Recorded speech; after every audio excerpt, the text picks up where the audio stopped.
Hello students, this is Vineet again, and today I am back with another part of the video for a fresh program of knowledge infinity. The chapter which we are doing in mathematics is sets, and today we are going to do a very important question.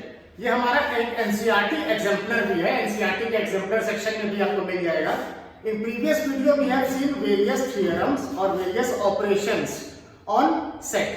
कि हम लोग ने देखा था idempotent law क्या होता है, identity law क्या होता है, हम लोग ने देखा था डिस्ट्रीब्यूटिव, कम्यूटेटिव और एसोसिएटिव लॉ, और लास्ट में हम लोग ने देखा था डी मॉर्गन्स थ्योरम. ठीक है, तो अगर आपने पिछला वीडियो देखा है या तो आप अपने से भी दूसरे वीडियोस देख रहे हैं और अपनी पढ़ाई कर रहे हैं, तो आप डी मॉर्गन्स थ्योरम से यू विल बी अवेयर. ठीक है, तो डी मॉर्गन थ्योरम हमारा क्या कहता है कि मान लीजिए दो सेट है, नॉन एम्प्टी सेट ए और बी. ठीक है, तो A union B dash is equal to A dash intersection B dash. ये हमारा फर्स्ट डी मॉर्गन्स थ्योरम है. इसी तरह से ये इंटरसेक्शन के लिए भी बनता है. ए इंटरसेक्शन बी का पूरा डैश यानी complement, this is equal to A dash union B dash. Okay, तो ये दो डी मॉर्गन्स थ्योरम है. इसका हम लोग को प्रूफ देखना है. ये प्रूफ हमारा एनसीईआरटी एग्जाम्पलर में है. सबसे पहले हम ये बता दें कि ये प्रूफ क्वेश्चन हम लोग नहीं किए हैं. दो सेट को अगर हमको इक्वल दिखाना होगा, ये हमने एक्सप्लेनेशन में बताया था जब इक्वल सेट हम लोग कर रहे थे. दो सेट को अगर इक्वल दिखाना है तो हमको दिखाना पड़ेगा कि LHS is a subset of RHS and then subsequently we have to show कि RHS is also a subset of LHS. मतलब एक सेट, दो सेट है A और B, A B का सबसेट है और B A का सबसेट है. इसका मतलब दोनों सेट इक्वल है. आप लॉजिकली से इस बात को सोचिएगा तो ये एकदम प्रूफ बात है. ठीक है, तो हम लोग स्टार्ट करते हैं इसका प्रूफ से. पहला वाला, okay, this one we are doing first one A. Okay, तो सबसे पहले हम लोग मान लेते हैं एक एलिमेंट जो कि हमारा ए यूनियन बी डैश में है. ओके, मान लीजिए वो एलिमेंट है x. Let x be an arbitrary element, मतलब एक एलिमेंट है, arbitrary element of A union B dash. A union B dash का वो एक एलिमेंट है.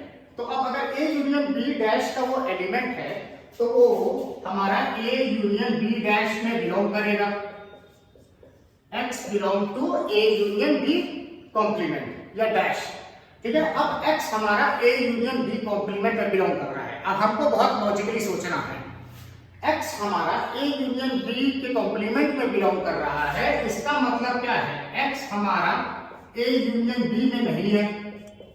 अगर किसी सेट के कॉम्प्लीमेंट में है तो यानी कि वो सेट में नहीं है, तभी तो कॉम्प्लीमेंट में गया, u माइनस उस सेट में गया. तो x हमारा a यूनियन b में नहीं है. अब अगेन थिंक लॉजिकली, कोई भी एलिमेंट अगर दो सेट के यूनियन में नहीं है, यूनियन में नहीं है, a यूनियन b में नहीं है, तो इसका मतलब a में भी नहीं है, b में भी नहीं है. क्योंकि या तो a में होता या b में होता तो a यूनियन b में तो वो आ ही जाता, लेकिन वो a यूनियन b में नहीं है. इसका मतलब x हमारा a में नहीं है एंड x हमारा b में भी नहीं है. क्योंकि अगर a या b किसी में भी एक में होता भाई तो a यूनियन b में आ जाता, लेकिन हमारा a यूनियन b में तो है नहीं वो एलिमेंट. ठीक है, तो x does not belong to a and x does not belong to b. तो भाई अगर x a में नहीं है, b में नहीं है, तो x है कहां? तो x है हमारा a के कॉम्प्लीमेंट में. अगर किसी भी सेट में कोई एलिमेंट है तो उसके कॉम्प्लीमेंट में नहीं होगा, या तो अगर कॉम्प्लीमेंट में है तो वो हमारा उस सेट में नहीं होगा. ये हम लोग ने प्रीवियस वीडियो में देखा है, प्रीवियस वीडियो और प्रीवियस टू प्रीवियस वीडियो, दो वीडियो में नहीं, प्रीवियस टू प्रीवियस वीडियो में देखा है.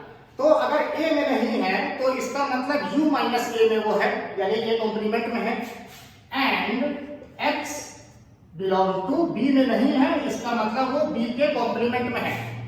ठीक है, तो अगर आप x जो है सेम एलिमेंट a डैश में भी है, b डैश में भी है, मतलब a कॉम्प्लीमेंट में भी है, b कॉम्प्लीमेंट में भी है, तो इसका मतलब क्या हुआ, x हमारा a complement intersection b complement में. क्योंकि a में भी मान लो a डैश में भी है, b डैश में भी है, दोनों के कॉम्प्लीमेंट में आएगा वेन डायग्राम के बीच वाले पार्ट में. ठीक है, तो देखिए हम लोग LHS से स्टार्ट किए और RHS तक पहुंच गए. LHS से स्टार्ट किया और RHS तक पहुंच गए, लेकिन ये प्रूफ नहीं हो गया जैसे 10th में हम लोग करते हैं कि हैंस प्रूफ. अभी हमारा सिर्फ एक चीज हुआ है, देयरफॉर एलएचएस से हम लोग पहुंचे, स्टार्ट किए थे, तो ए यूनियन बी के कॉम्प्लीमेंट से स्टार्ट किए थे और कहां तक पहुंचे, A complement intersection B complement तक पहुंचे।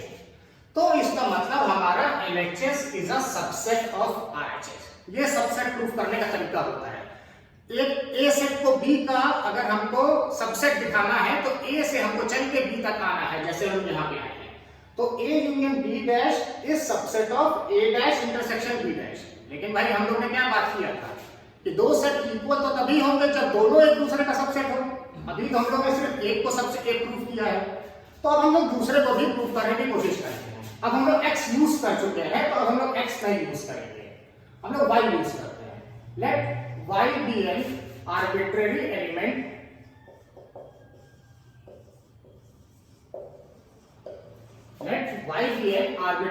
element of, अब की बार हम लोग LHS को नहीं RHS को लेके चलेंगे। A dash intersection B dash, या अब ब्रैकेट नहीं लगाएंगे तो भी सही है, ठीक है। अब y be an arbitrary element of A dash intersection B dash, तो यहां से देखिए x उसका मेंबर हो गया था, तो therefore y हमारा इसका मेंबर हो गया।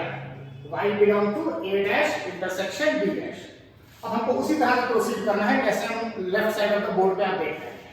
तो y हमारा a dash intersection b dash में नहीं है, ओके। तो अगर y हमारा a dash intersection b dash में नहीं है तो इसका मतलब क्या हुआ, y हमारा a में भी a डैश में भी नहीं है और b डैश में भी नहीं है, तभी तो वो दोनों का उसमें कॉमन पार्ट में नहीं आया। तो अगर y a डैश में नहीं है b डैश में नहीं है तो y हमारा है कहां, तो y हमारा है a में। Wait, y belong to a dash, तो y does not belong to a and y does not belong to b। मतलब हम लोग एक चीज पढ़ा था पहले कि कोई भी सेट है उसका डबल कॉम्प्लीमेंट अगर हम निकालें तो वो सेट के ही बराबर आता है। तो A कॉम्प्लीमेंट का कॉम्प्लीमेंट में वो नहीं है, मतलब A में नहीं है और B में नहीं है। अब A में भी नहीं है, B में भी नहीं है, तो इसका मतलब क्या होगा, हमारा Y जो है A यूनियन B में नहीं है। A में भी नहीं है, B में भी नहीं है, तो A यूनियन B में नहीं आएगा। वो किसी एक में भी होता तो A यूनियन B में आ गया होता, ठीक है। Logically think logically then you will understand. A में नहीं है कोई एलिमेंट, B में भी नहीं है, तो उन दोनों के यूनियन में नहीं है। तो अगर उन दोनों की यूनियन में y नहीं है तो हमारा है कहां, a यूनियन b के कॉम्प्लीमेंट में है। a यूनियन b में, a यूनियन b में नहीं है, ओके। तो a यूनियन b डैश में वो है। तो देखिए अब RHS को लेके चले थे हम, LHS तक पहुंच गए।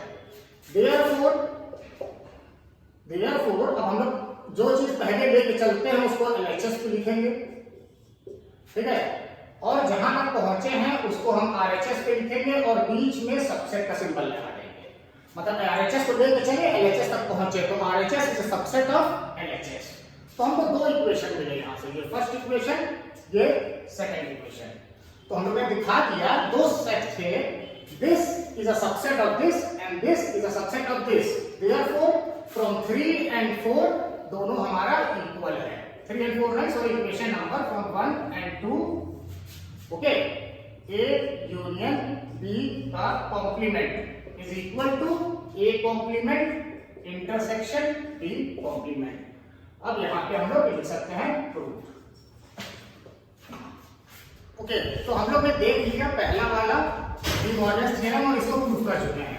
अब हम लोग सेकंड वाला यानी कि 1B जो डी मॉर्गन थ्योरम है उसको प्रूफ करते हैं। तो हमारा ये क्या कहता है, A इंटरसेक्शन B का complement is equal to A complement union B complement. इसमें हम लोग को क्या दिखाना पड़ेगा, A इंटरसेक्शन B का complement is subset of A complement union B complement and then we have to show A complement union B complement is a subset of A intersection B का full complement. तो ये हमारा दोनों set तभी equal होंगे। तो वही methodology follow करते हैं जो हम लोग पिछले फर्स्ट पार्ट में किए हैं। Let X be an arbitrary element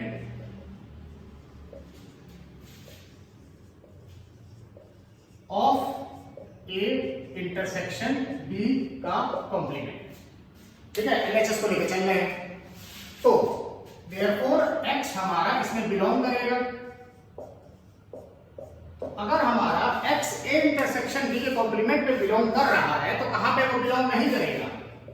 x हमारा नहीं बिलोंग करेगा ए इंटरसेक्शन बी में, क्योंकि भाई ए इंटरसेक्शन बी के कॉम्प्लीमेंट में है, जैसा हम पहले से सुन रहे हैं कि अगर सेट में है तो कॉम्प्लीमेंट में नहीं होगा, अगर कॉम्प्लीमेंट में है तो सेट में नहीं होगा। तो इस सेट में है तो उसके कॉम्प्लीमेंट में डबल कॉम्प्लीमेंट मतलब ए इंटरसेक्शन बी में वो नहीं, ठीक है। तो हम लोग ने क्या देखा, x हमारा ए इंटरसेक्शन बी में नहीं है। अब हमको लॉजिकली सोचना है, बस ये ए इंटरसेक्शन बी देख के हम लोग जो है डायरेक्ट एंड नहीं लगा देंगे, हमको ध्यान देना है x हमारा a इंटरसेक्शन b में नहीं है, तो इसका मतलब क्या हुआ, x या तो a में नहीं है या तो x b में नहीं है। ओके, किसी एक में तो है लेकिन a इंटरसेक्शन b में नहीं है, तो इसका मतलब क्या हुआ, x a इंटरसेक्शन b में नहीं है, तो x हमारा a में नहीं है और x हमारा b में नहीं है, ठीक है। क्योंकि दोनों में अगर होता तो हमारे इंटरसेक्शन बी में आ गया होता, हमको रिवर्स सोचना है, not does not belong to के केस में है, x बिलोंग टू a और x belong to b, does not belong to b, तो या तो a में नहीं है या तो b में नहीं है, तो a में नहीं है और b में नहीं है, तो x है कहां, a डैश में है, ठीक है, और x हमारा b डैश में है, ओके, x a डैश में है और x हमारा b डैश में है, तो इसका मतलब क्या हुआ, x हमारा a dash union b dash में है, ठीक है। मेन थिंग यहीं पे देखना, यहीं पे मिस्टेक होता है कि x a इंटरसेक्शन b में नहीं है, तो x या तो a में नहीं है या तो b में नहीं है, ओके। तो देयरफॉर LHS से लोग स्टार्ट किए थे, तो a इंटरसेक्शन b का कॉम्प्लीमेंट, और इधर जहां तक पहुंचे वो लिख लीजिए a complement union b complement, और बीच में सबसेट का साइन लगा, ठीक है। हम ध्यान देना प्रॉपर सबसेट का साइन लगा रहे हैं, क्योंकि ये हमारे हिसाब से ज्यादा सेफ होता है। कभी कभी हमारे सेट इक्वल अगर हो गए, जैसे यहाँ पे दोनों इक्वल है तो यहाँ पे तो हम लगा सकते हैं, ये वाला साइन भी लगा सकते हैं, लेकिन proper subset is a much safer sign if you ask me, okay. अब हमको लेके चलना है इधर वाले को, तो let y be an arbitrary element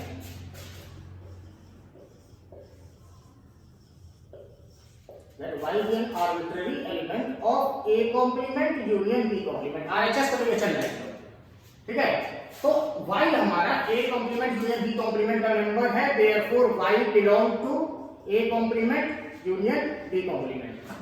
अब ध्यान देना है, y हमारा a complement union b complement में है, तो y हमारा कहां पे नहीं है,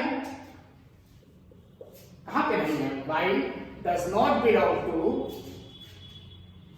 या ऐसे कर ले, पहले a complement union b complement में है, इसका मतलब कोई भी यूनियन में है, दो सेट के यूनियन में है, तो इसका मतलब या तो पहले में है या तो दूसरे में है, ठीक है। तो y belong to a dash और y belong to b dash. अब a डैश में है तो कहां नहीं है, तो y हमारा does not belong to a का डबल कॉम्प्लीमेंट यानी a, और y does not belong to b का डबल कॉम्प्लीमेंट यानी कि b, ठीक है।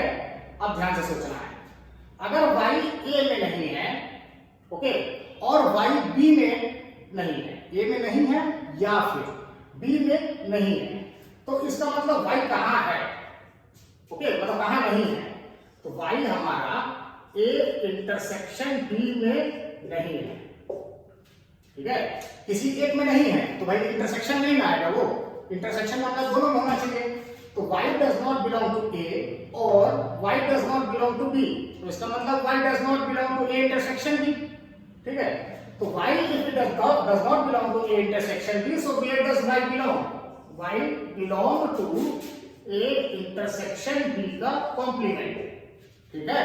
तो देखिए इधर से RHS से स्टार्ट किए थे और LHS तक पहुंच गए, लास्ट में स्टेटमेंट हमको लिखना पड़ेगा, पहले LHS जो भी स्टार्टिंग टर्म है वो वाला पहले लिख दे, a यूनियन b डैश, ठीक है, बीच में सबसेट का साइन और a इंटरसेक्शन b कॉम्प्लीमेंट, तो दो सेट हम लोगों ने लिए, दोनों को दिखा दिया एक दूसरे का सबसेट, तो it is proved from 1 and 2, therefore proved from 1 and 2, या तो आप लास्ट स्टेटमेंट ये भी लिख सकते हैं कि ये वाला थ्योरम फिर से पूरा लिख दें therefore this, and last में hence proved, or I have just written hence proved from 1 and 2. So it was a very important NCERT exemplar De Morgan's theorem which we have done today. In our next video we will do some more questions related to subsets and this theorem and use of this theorem to proving different questions. Okay, I hope today's video was beneficial for you. It's a very important question. Thank you.